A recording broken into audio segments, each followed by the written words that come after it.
Приветствую всех на моем канале World of Money, Мир банкнот. С вами Артур. Сегодня у меня очередная распаковка и интересное пополнение коллекции банкнот.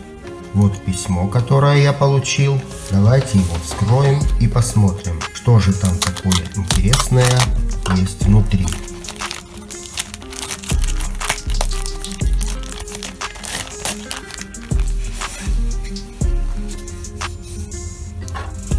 Внутри, как обычно, плотный картон. Так упаковывают добросовестные продавцы. Вскроем.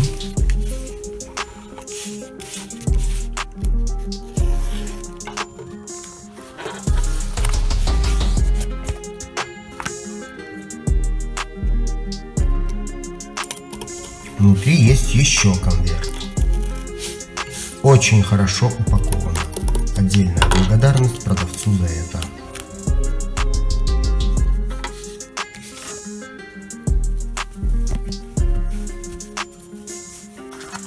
Одену защиту для рук.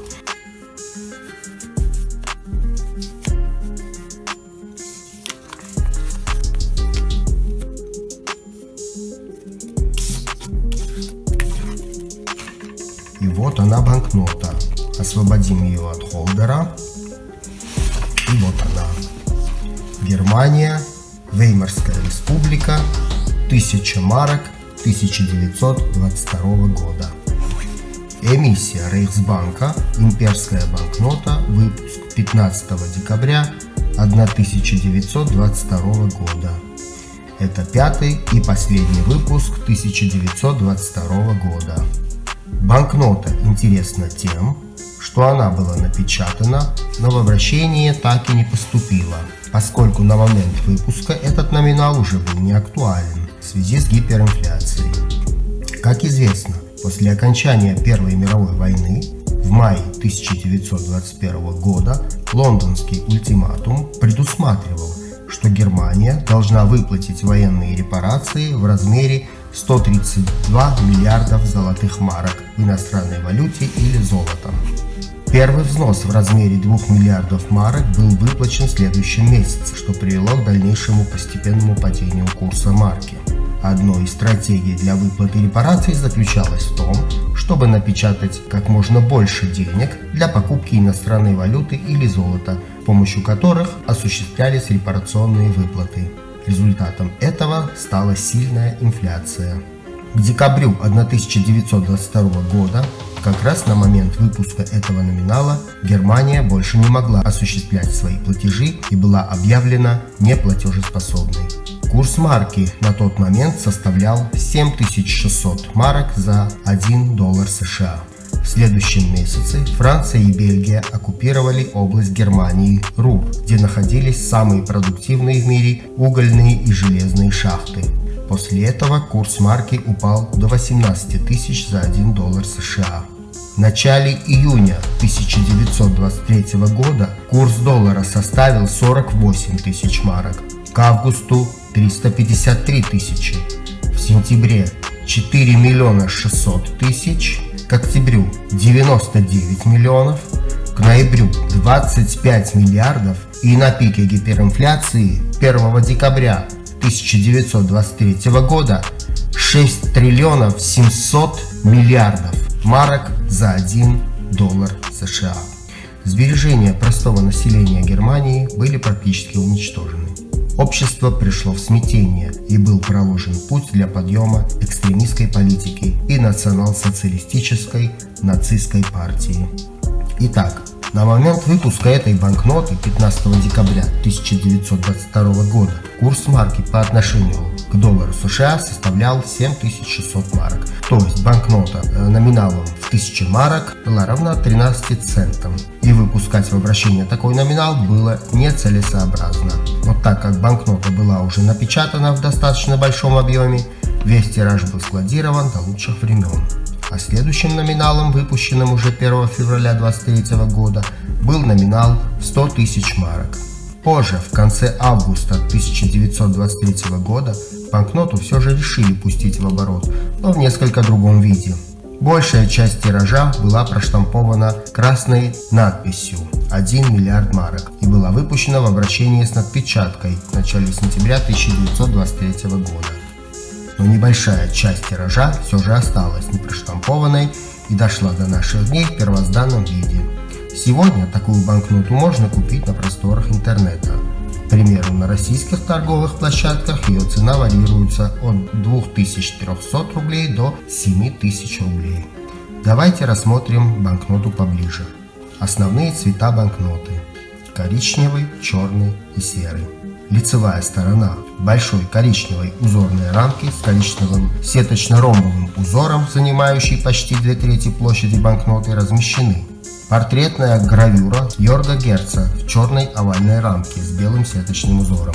Живший в 16 веке Йорг Герц был ювелиром и так называемым мастером, а по-новому администратором или главой монетного двора Нюрнберга. Он отвечал за пробу, то есть качество золота, а также был ответственен за производство монет.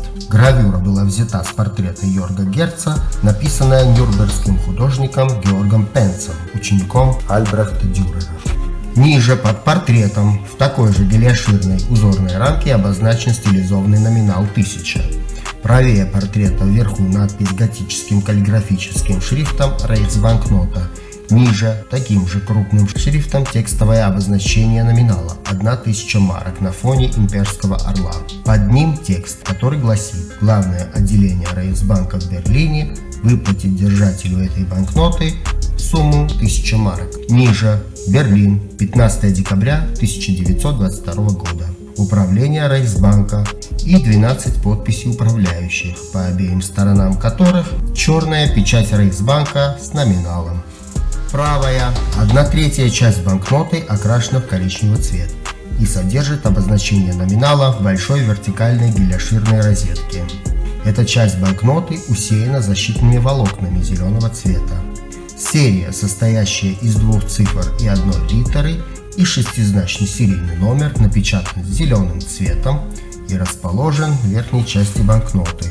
Такая серия указывает на то, что банкнота была напечатана в частной типографии. Дело в том, что из-за огромного количества выпусков Рейхсбанк, а точнее имперская типография, не в состоянии была справиться с печатью банкнот того времени. Поэтому печать была передана на аутсорсинг 133 различным полиграфическим фирмам по всей стране, известным на немецком языке как Firmendruck, частные компании для типографии.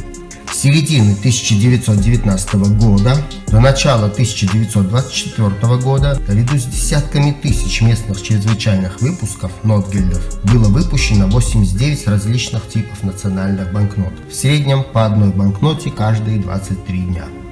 Каждой такой частной типографии был присвоен 1- или 2-буквенный типографский код. Почти во всех случаях это заглавные латинские буквы. Эти коды типографии наносились в любом месте банкноты и не обязательно в непосредственной близости от серийного номера. Они могли быть напечатаны разными шрифтами разных размеров и цветов. Иногда после серийного номера встречается звездочка на некоторых банкнотах частных выпусков. Это не указывает на серию замещения, а является всего лишь декоративным элементом печатной формы нумерационной рамки серийного номера. Такое небольшое отступление, но вернемся к серии нашей банкноты. 2 цифры и литера «Б». Как уже было отмечено, это типографский код, который указывает на типографию Р. Олденбург, Мюнхен, основанную в 1858 году Рудольфом Олденбургом в Мюнхене. Имеется вертикальный водяной знак, переплетенные лентой с обозначением номинала. Банкнота в отличном состоянии.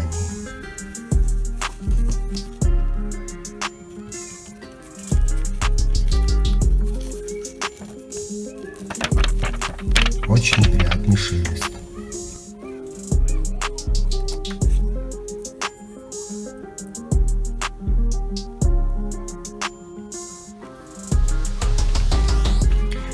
Вот хочу вам показать такую же банкноту с красной надпечаткой 1 миллиард марок.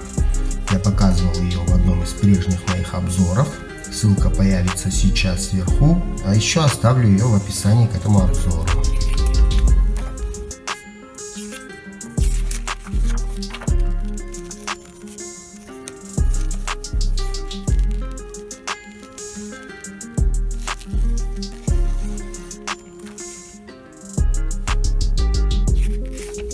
Оборотная сторона. Большая коричневая рамка с волнообразными узорами. В центре большая геляширная розетка с аббревиатурами управления Рейхсбанка РБД и номиналом. Сверху надпись Рейхсбанкнота. Внизу предупреждение о подделывании, которое гласит: любой, кто копирует или фальсифицирует банкноты, или приобретает или вводит в обращение скопированные или фальсифицированные банкноты, будет наказан не менее чем 2 годами тюремного заключения. А вот оборотная сторона банкноты с надпечаткой. Размер банкноты 140 на 90 мм. По разновидностям. Каталог Пика Краузе выделяет 2 разновидности. 82А – различные стили серийных номеров высотой 4 мм или меньше. И 82Б – серийный номер 4,5 мм в высоту, серия 1-литрная. Эта разновидность встречается реже и стоит намного дороже. Такое было сегодня у меня пополнение, друзья. На этом обзор банкноты 1000 марок 1922 года подошел к концу. Всем большое, огромное спасибо за просмотр и терпение, кто досмотрел до конца. Буду вам очень признателен за оценку и комментарии, а также за подписку на мой канал. Также не забывайте нажать на колокольчик, чтобы не пропустить мои следующие выпуски. Впереди много интересного. Всем желаю здоровья, добра, мира и успешных пополнений. До новых встреч!